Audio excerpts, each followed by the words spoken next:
लाल सलाम। लाल सलाम को देखने, सुनने, समझने वाले इस जन आंदोलन में शामिल सभी साथियों को लाल सलाम। जैसा कि आप जानते हैं, पिछले कुछ सालों से हम हमारे समय के संकटों, चिंताओं, मुख्य मुद्दों और खास तौर पर फांसीवाद के गहराते संकट को लेकर बात करते आए हैं। आज भी एक महत्वपूर्ण संकट, एक महत्वपूर्ण चिंता का विषय पे हम बात करने जा रहे हैं, महिलाओं पे हिंसा। कई-कई कारणों से महिलाओं पे हिंसा की वारदातें बढ़ती जा रही हैं। इसके पारिवारिक कारण हैं, वर्ण व्यवस्था है, पितृसत्तात्मक मेंटालिटी है, सांप्रदायिकता है और दूसरे-दूसरे जो एक और मानसिक विकृति है, ये बहुत सारे कारण हैं। तो ये सब क्यों है? इसका परिदृश्य क्या है? ये किस तरह एक ब संकट गहराता जा रहा है और किस तरह हमारे लिए ये बहुत बड़ा चैलेंज है और मानवता के लिए बहुत बड़ा खतरा है। इसके प्रतिरोध के लिए, इस चुनौती के लिए क्या करना चाहिए? इन सारे मुद्दों पे बात करने के लिए फिर एक बार हमारे साथ सामाजिक न्याय के लिए प्रतिबद्ध, महिलाओं और बच्चों के हितों के लिए एक योद्धा की तरह मैदानी मोर्चा संभालने वाली योद्धा साथी हमारी और लेखक, चिंतक, संस्कृति कर्मी उपासना बिहार जी फिर एक बार हमारे साथ हैं। तो उपासना जी, इस कार्यक्रम में आपका जी, स्वागत है। आपको लाल सलाम। जी, लाल जी। सलाम।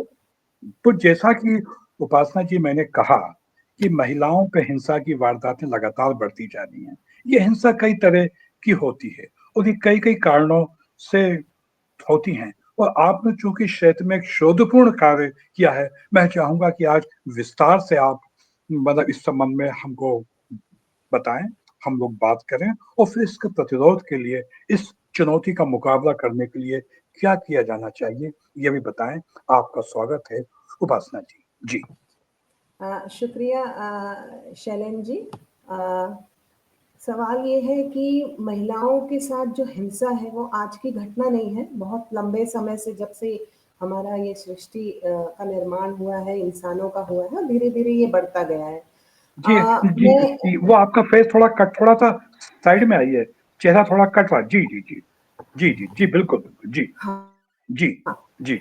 और हाँ, ठीक ये है। अच्छा है जी, आप लोगों ने अभी किया है इस जी, परिचर्चा को, क्योंकि जी, अभी 25 नवंबर जो है वो अंतर्राष्ट्रीय महिला हिंसा उन्मूलन दिवस मनाया जाता है पूरी दुनिया भर में। जी, तो वो गुजरा है और बहुत लोगों ने, महिलाओं ने इसके उसमें कार्यक्रम भी किए जी, हैं। और 10 दिसंबर मानव अधिकार दिवस भी है। जी, तो हम इस दोनों परिप्रेक्ष्य को लेते हुए जो है हम आज पूरा बातचीत करेंगे।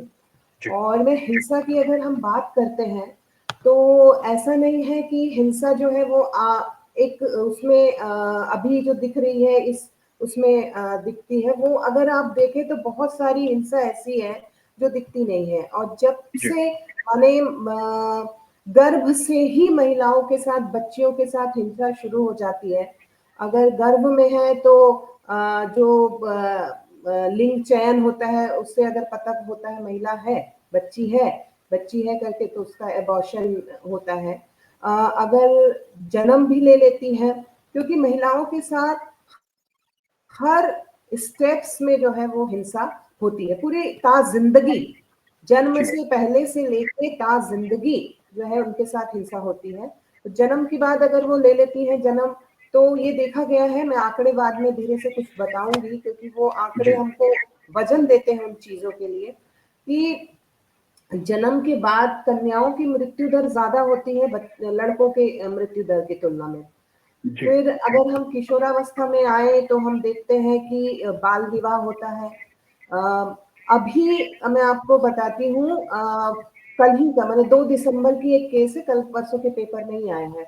2 जी, दिसंबर की केस है कि 4 लड़कों ने एक बालिका, नाबालिग बच्ची थी, उसके साथ रेप किया और बच्ची का वीडियो वगैरह बना लिया और उसने सुसाइड कर लिया। इसी तरह भोपाल में ही कुछ दिन पहले एक 5 साल की छोटी सी बच्ची, उसका बलात्कार किया गया और उसकी मृत्यु हो गई, उसकी हत्या कर दी गई असल में। तो जी, ये देखेंगे। फिर अगर महिलाओं की हम बात करते हैं, तो महिलाओं में भी इस तरह की लगातार घटनाएं हो रही है। मातृ मृत्यु दर अगर हम देखते हैं तो वो बहुत ज्यादा है, दहेज हत्या है, घरेलू हिंसा है। तो माने जन्म के पहले से लेके पूरी जिंदगी ये महिलाएं जो है हिंसा सहती आई हैं।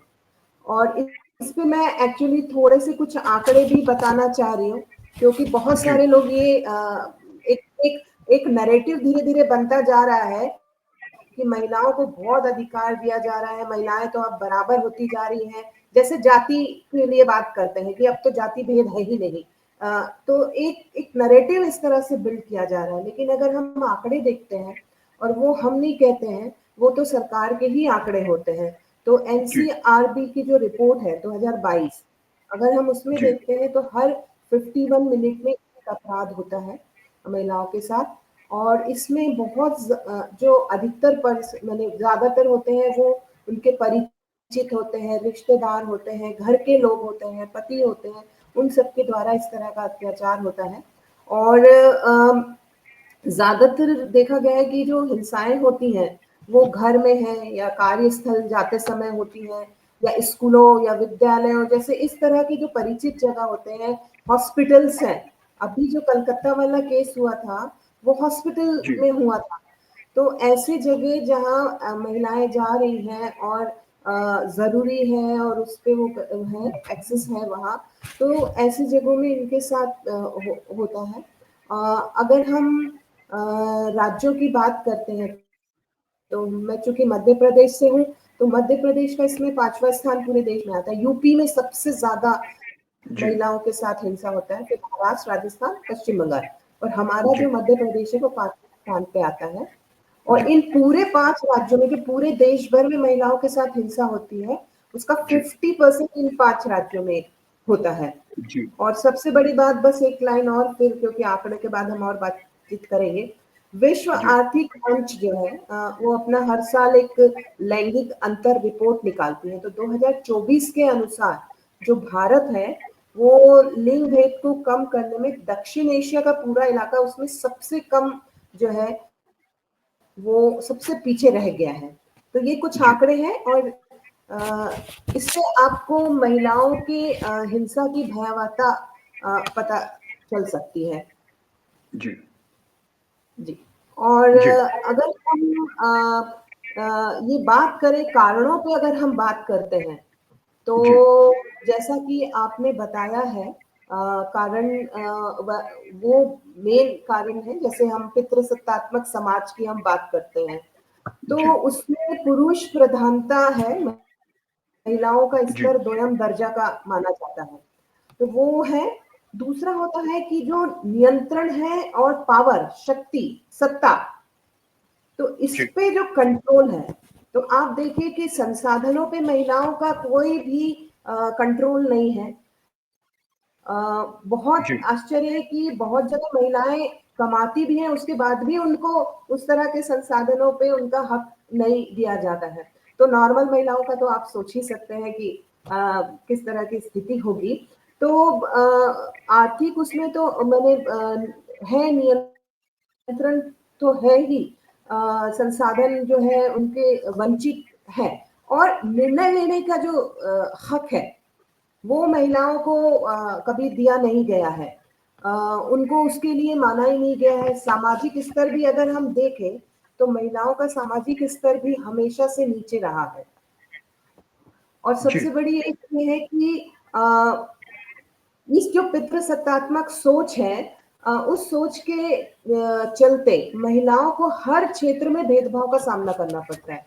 अगर आप किसी भी क्षेत्र में, खासकर अगर हम उद्यमिता का बात करें, कि आर्थिक भी एक स्थिति है कि महिलाएं आर्थिक निर्भर नहीं है, इस वजह से भी बहुत ज्यादा हिंसा का सहन करना पड़ता है। घरेलू हिंसा है और कई हिंसाएं तो सहन करती है वो, लेकिन हर क्षेत्र की तरह वहां पर भी महिलाओं के साथ भेदभाव है।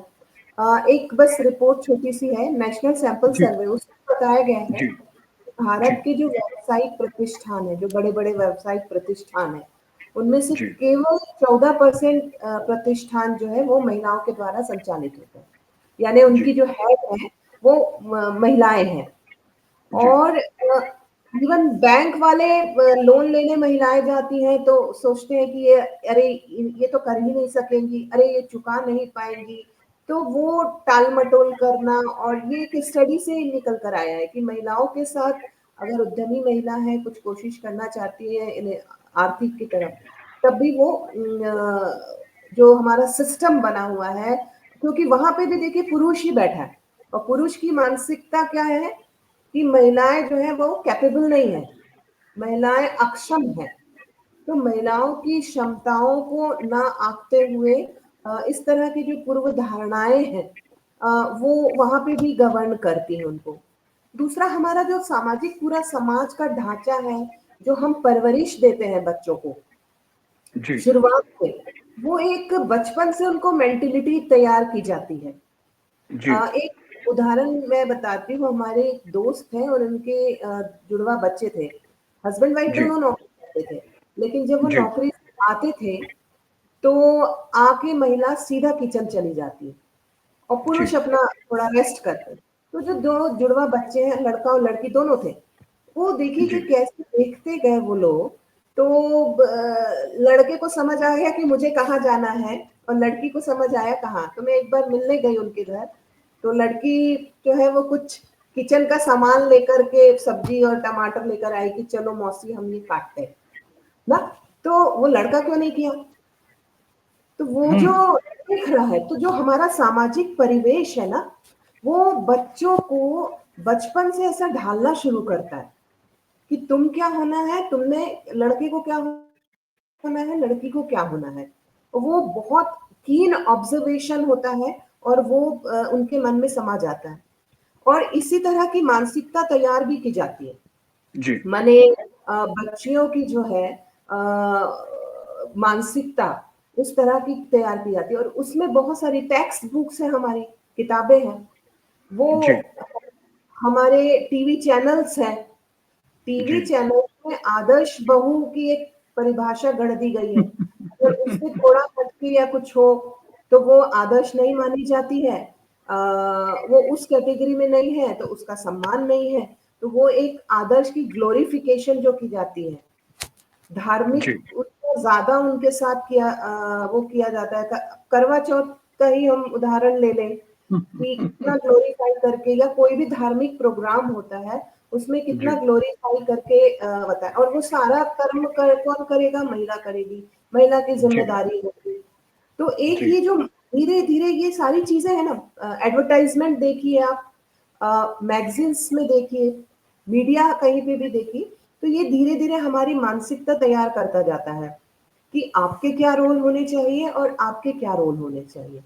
और इस जी, तरह से वो धीरे धीरे आती है। परंपराएं हमारी बहुत सारी ऐसी परंपराएं हैं अ, जो महिलाओं को एक अलग नजरिए से ट्रीट करती हैं, और पुरुषों के लिए जैसे हम करवाई चौथ की हम बात कर रहे हैं, हरतालिका जी, तीज की हम बात कर रहे हैं, बहुत सारा उदाहरण हम कर सकते हैं। जी, तो लेकिन इससे बहुत दिक्कतें होती हैं। जी, दूसरा एक हिंसा का कारण ये भी है इन सब के अलावा कि अ, परिवार में जिनके हिंसा लगातार चलते भी आ रहा है, तो वो, मैंने जैसे पहले भी कहा कि बहुत ऑब्जर्वेशन करते हैं लोग, बच्चा बहुत ऑब्जर्वेशन करता है, वो जी, फिर कैरी फॉरवर्ड करता है, आगे आगे कंटिन्यू जी, करता है। वो जब खुद जी, पति बनेगा, खुद पिता बनेगा, तो उसने देखा है कि उसके घर में उसकी माँ की क्या स्थिति है, या माँ के साथ कैसा व्यवहार होता है, या माँ के क्या जी, कर्तव्य होते हैं, जो एक समाज ने गढ़ा है। तो वो वही उम्मीद जो है वो बाद में अपने जब परिवार बनाता है तब करता है। और अभी एक अलग कोरोना के बाद एक और हिंसा का कारण ज्यादा उभर कर भी निकला है कि कोरोना जी, के बाद लोगों की अर्थव्यवस्था जो पूरे दुनिया की खराब हुई, जॉब्स चले गए, जी, तो उसका फ्रस्ट्रेशन, कोरोना के दौरान तो हिंसा थी ही, वो उस पे बहुत ज्यादा चर्चा हो गई है, वो एक जी, फ्लिग्मेंट जी, था। लेकिन कोरोना के बाद की जो अर्थव्यवस्था खराब हुई, उसमें जी, भी जॉब जाने की वजह से बहुत ज्यादा महिलाओं, अब देखिए जो मैं पहले बोली ना कि दोयम दर्जे का माना जाता है, महिलाओं को नियंत्रण किया जाता है, तो किस पे आप गुस्सा करोगे? जो कमजोर है।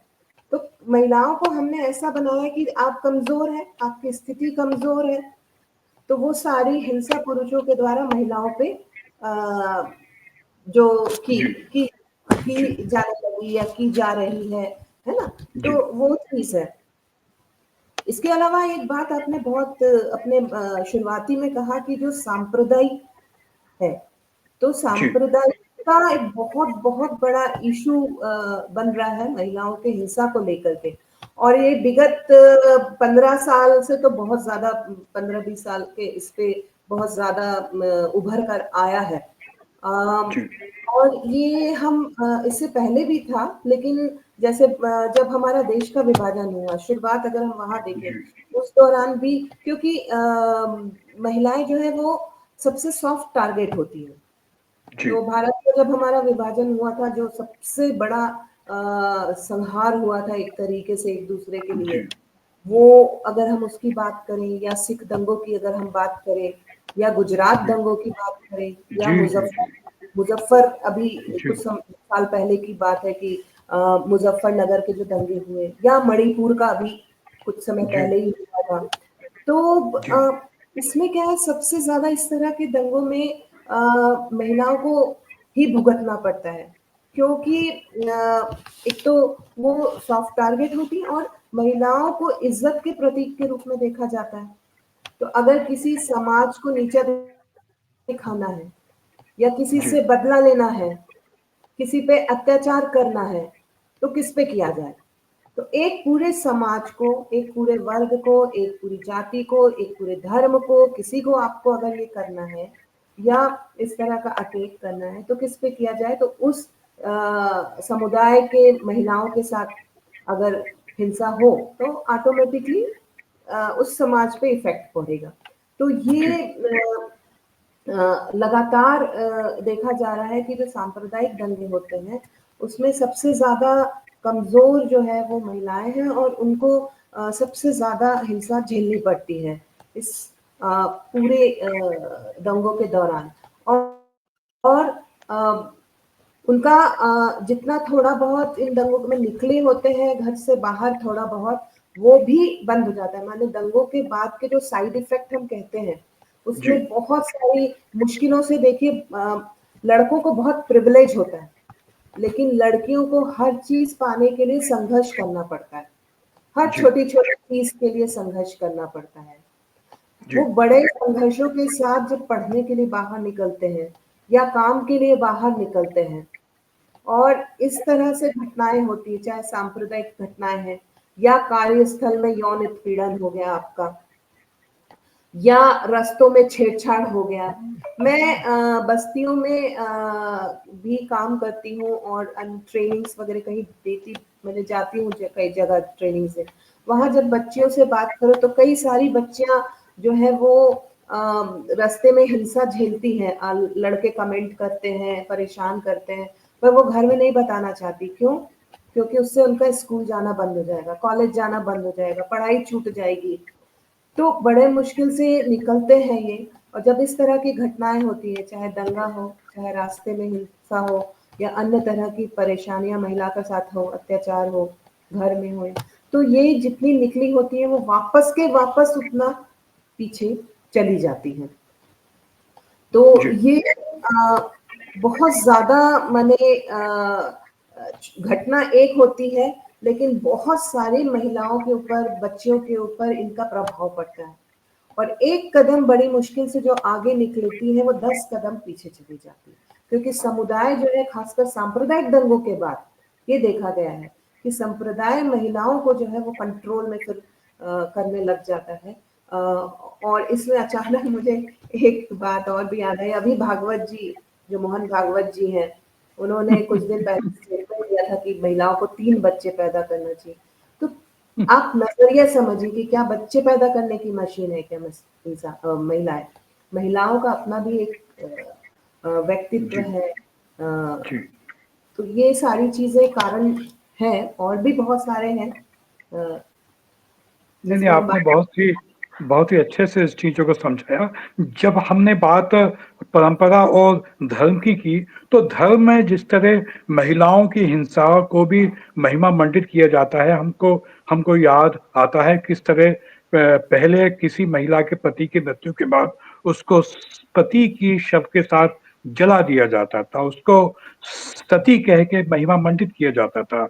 ये इतनी बड़ी क्रूर हिंसा थी जो कि समाज द्वारा की जाती थी और उसको महिमा मंडित किया जाता था। जब ब्रिटिश सरकार आई तो उसने इसको रोकने के लिए कानून बनाया, तो उस पे धीरे-धीरे सती पे रोक लग पाई। तो यहाँ मेरा इसको कहने का मतलब ये है कि सरकार की मानसिकता क्या है? सरकार का दृष्टिकोण क्या है? सरकार का महिलाओं के प्रति रवैया क्या है? वो वास्तव में महिलाओं की हिंसा रोकने के लिए गंभीर है कि नहीं, इस बारे में भी बात करना चाहिए। बात अभी गुजरात के दंगों की हुई, तो गुजरात में जो महिलाएं हिंसा की शिकार हुई, वो आज तक लगातार मानसिक हिंसा की शिकार हो रही हैं। हमने बिल्किस बानो के केस में देखा कि किस तरह उसके साथ सामूहिक बलात्कार करने वाले लोगों को छोड़ा गया, छोड़ने के बाद उनका सम्मान किया गया, फिर बाद में उनको किस तरह फिर बंद किया गया। लेकिन जो एक सांप्रदायिक समाज जो तैयार हो गया है, वो भी स्त्री की पे हिंसा को महिमा मंडित कर रहा है, तो ये बहुत चिंताजनक स्थिति है। हमने जो बातचीत से जो बातें सामने आई कि महिलाओं पे हिंसा के कारण मानसिक कुंठा है, मानसिक विकृति है, पितृसत्तात्मक समाज है, व्यक्तिवादी दृष्टिकोण है, सांप्रदायिक कारण है, धर्म का उन्माद है और फांसीवादी प्रवृत्तियां हैं। तो अब हम थोड़ा बात करें कि इसको रोकने के लिए, चूंकि ये इतना बड़ा चैलेंज हमारे सामने है, हमको क्या किया जाना चाहिए? क्योंकि आप तो मैदानी कार्यकर्ता हैं, योद्धा की तरह आप महिलाओं और बच्चों के बीच लगातार काम कर रही हैं। तो इस हिंसा को लेके महिलाएं क्या सोचती हैं और आप क्या सोचती हैं, इसको कैसे दूर किया जाना चाहिए? जी उपासना जी। जी। जी। देखिए, एक बात जो आपने सरकार की भी कही, और तो मैं जी। इसमें ये जोड़ना चाहती हूँ कि देखिए, सरकार में भी जो लोग बैठे होते हैं, जी। वो कोई इंडिविजुअल नहीं होते, वो माने एक उस समाज से ही आया हुआ होता है ना। सरकार में जी। पहुंच गया तो एकदम सही सोचने लगेगा, ऐसा नहीं है। वो अपने पीछे के जो पूर्वाग्रह है ना, अपनी जो सोच है, जो उसने शुरू से पाई है, जो मैंने पहले भी उदाहरण दिया था कि छोटे से ही बच्चा कैसे देखता है घर को, वही सोच लेके वो वहां जाता है। तो जी। सरकारी नौकरी में आने के बाद एकदम परिवर्तन है, ऐसा नहीं हो सकता। जादू की छड़ी से अब वो चेंज हो गया, ऐसा नहीं है। जी। उसी सोच के साथ वो सरकार चलाते हैं, उसी सोच के जी। साथ वो राजनीति में बैठते हैं, है ना, सारा उसी सोच के साथ करते हैं। तो इसीलिए सरकार में भी वही लोग आते हैं जो समाज के ही लोग होते हैं। जी। तो पहली तो बात ये है। दूसरा, मुझे जो आप रोकने के लिए पूछ रहे हैं, तो मुझे लगता है कि एक सामाजिक आंदोलन की बहुत जरूरत है आज के समय में। जी। महिलाओं के खिलाफ हिंसा को लेके एक सामाजिक आंदोलन, क्योंकि देखिए, समाज में अगर परिवर्तन आएगा तो जी। ही जो है वो हिंसा रुकेगी। अ, जी। कई बार हमारी जो सरकारें हैं, वो जी। नियम कानून अच्छा बनाती है। जैसे दहेज विरोधी कानून है, या जी। बाल विवाह को लेकर के कानून है, या जी। कार्यस्थल की यौन उत्पीड़न को लेकर के कानून है। जी। ऐसे जी। ऐसे कई सारे कानून हैं जो सरकार ने बनाए हैं, लेकिन उसे लागू करेगा कौन? आप देख ही रहे हैं, दहेज विरोधी कानून होने के बाद भी दिनों दिन दहेज जो जी। है बढ़ता जा रहा है, और उसके जी। दहेज नहीं देने पे जो महिलाओं के साथ अत्याचार हो रहे हैं, जी। इवन हत्या तक हो रही है, घर जी। निकाल रहे हैं, हत्याएं हो रही हैं, है ना? जबकि कानून तो बना हुआ है। या बाल विवाह को जी। देखिए, अक्षय तृतीया के दिन कितनी पुलिस लगती है। सारे जी। महिला जी। बाल विकास के अधिकारियों को ये जिम्मेदारी दी जाती है, वो पूरा डिपार्टमेंट उन कुछ दिनों में बहुत वो रहता है कि कैसे रोके। लेकिन करवाता जी। कौन है? वो समाज का लोग। तो जी। समाज के लोगों में अगर परिवर्तन नहीं आएगा, और ये सिर्फ लड़कियों के को भी हम एक वो भी करते हैं कि हम लड़कियों को अवेयर करते हैं कि आपके साथ जी। अत्याचार हो रहा है, आपको आगे निकलना है। पर हम जो अत्याचार कर रहा है, उस पक्ष को हम बात नहीं करते। और जी। कई बार ये है, देखिए, जो पितृसत्ता की हम बात करते हैं, वो विचारधारा से बेसिकली रिलेटेड है। है ना? जी, वो कई महिलाओं में भी हो सकता है उस तरह की। तो जी, जी, हम विचार को कैसे खत्म करें? ये नहीं कि हम जी, पुरुष को वो करें या महिला को करें, ये नहीं है। महिला भी जो है वो उसी तरह के क्रूर व्यवहार कर सकती है महिला के साथ, अगर वो विचारधारा पे निर्भर करता है। और पुरुष भी जी, उतना ही शालीन और उस तरह के सहयोगात्मक रवैया महिलाओं के साथ करता है। तो ये सारी चीजें तो विचारधारा पे।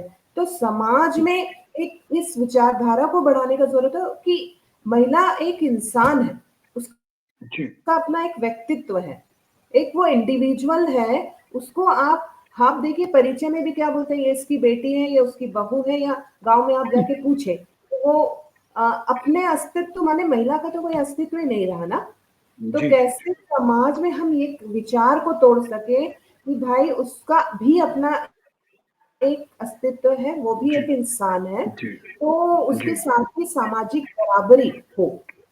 दूसरा जी, जो मुझे लगता है कि स्कूल कॉलेजेस में सामाजिक आंदोलन तो बोल ही चुकी हूँ। दूसरा जी, जो स्कूल है, कॉलेजेस हैं, उसमें इनके महिलाओं के जो अधिकार है या संवेदनशीलता है, उसको लेकर भी कोर्स होने चाहिए।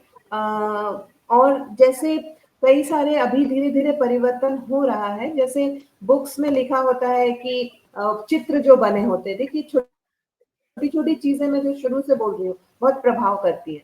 खेल में आप जी, लड़के को दिखाते हो, किचन में लड़की को दिखाते हो, है ना? या क्रिकेट में लड़के को दिखाते हो और खो खो में लड़की को दिखाते हो, है ना? जी, तो जी, जी, आप जो है ये यहीं से आप वो कर देते हैं। तो ये चीजें भी बदलने की जरूरत है धीरे धीरे कोशिश चित्रों में, क्योंकि बहुत सारे सामाजिक संगठन इस पे लगे हुए हैं जो महिलाओं के मुद्दे पे काम करते हैं कि इन चीजों पे मीडिया जो है बहुत बड़ा रोल करता है। मीडिया वो कैसे सेंसिटिव हो।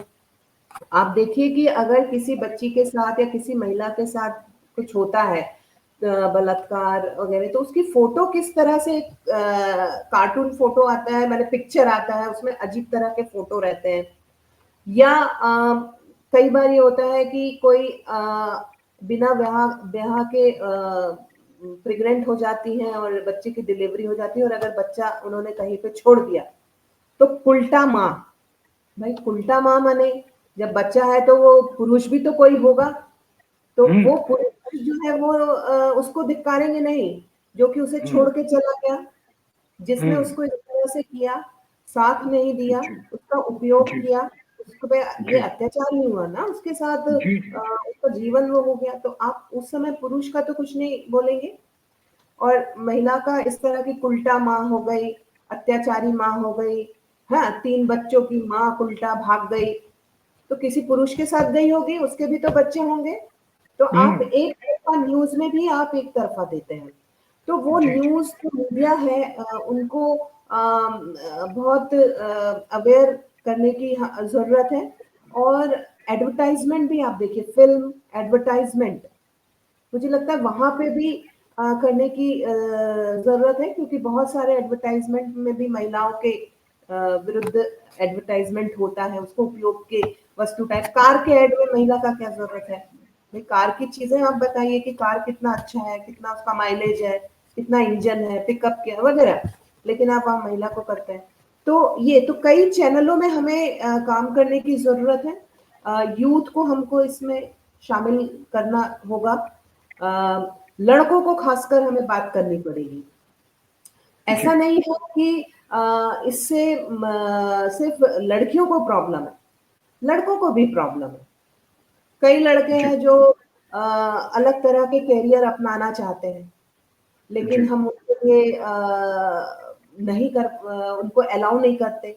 और हाँ, इस जी, समय मैं एक बड़ा वर्ग भी भूल रही हूँ, छूट जा जी, रहा है, जो है ट्रांसजेंडर। जी, जी, जिनके अपनों को हम नहीं मानते, उनके साथ भी इसी तरह की हिंसा होती है। हम हमेशा जी, महिला या पुरुष या इस तरह देखते हैं, लेकिन ट्रांसजेंडर को तो उनके जो है वही नहीं स्वीकारा जाता। अगर कोई लड़का अंदर से महसूस करता है कि वो महिलाओं की तरह फीलिंग है उस पे, उसको माना ही नहीं जाता। तो उनके साथ भी कितनी ज्यादा ट्रॉमा होती है, उनके साथ भी अत्याचार होता है, तो वो इसको भी देखना चाहिए। तो मुझे लगता है कि इन सब लोगों को अगर हम शामिल करते हैं, तो और जो कानून हमारे बने हुए हैं, देखिए डोमेस्टिक वायलेंस एक्ट भी बना हुआ है, घरेलू हिंसा कानून।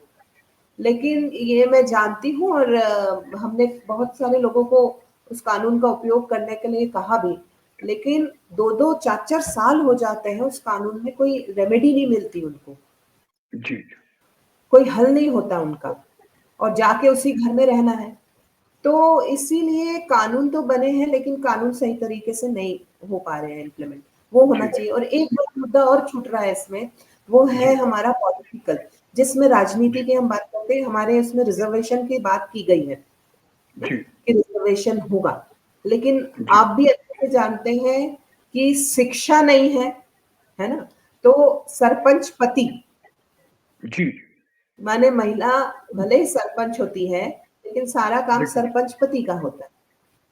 तो उसको तो आगे बढ़ने नहीं दिया जाता ना उस तरह का। तो जी, जी, और इसके अलावा जो हमारे इसमें है, संसद में है, तो जो रिजर्वेशन की बात हो रही है उसको सही तरीके से हमें लागू करना होगा। और कई सारे देश ऐसे, बस एक लाइन और, कि कई सारे ऐसे देश हैं जहाँ पार्टियों ने अपने यहाँ ये किया हुआ है कि हम इतना परसेंट तो करेंगे ही महिलाओं को, रिजर्व जी, वोट जब हम खड़े करेंगे अपना पार्टी में, जी, तो जी, इतने महिलाओं को हम जो है वो जी, लेंगे। जैसे हमारा जी, स्वीडन है, नॉर्वे है, ऐसे कई जी, सारे देश हैं जहाँ जी, पे वो किया गया है।